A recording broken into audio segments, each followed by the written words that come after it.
Hi everyone, this is Mr. No. Today I will show you one functionality which is there in your Apple, iPhone and Android devices, but most of the people, more than 95% of the people are not using it or are not aware of it. Now let's say you are typing a paragraph or any message, and if you want to edit something, let's say this AI based, right? Between this AI and base there is one this edit I have to make. So I have to come to the screen and find it out. So sometimes it's not easy when you are on the move. So under such circumstances, you can use your space bar to do all those things.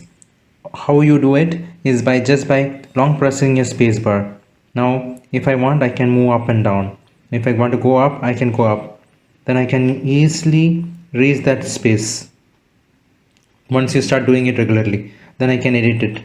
If I want to edit it, I can come here. If I see here, you can see the screen. Now if I want to edit it, I can come here and type in anything.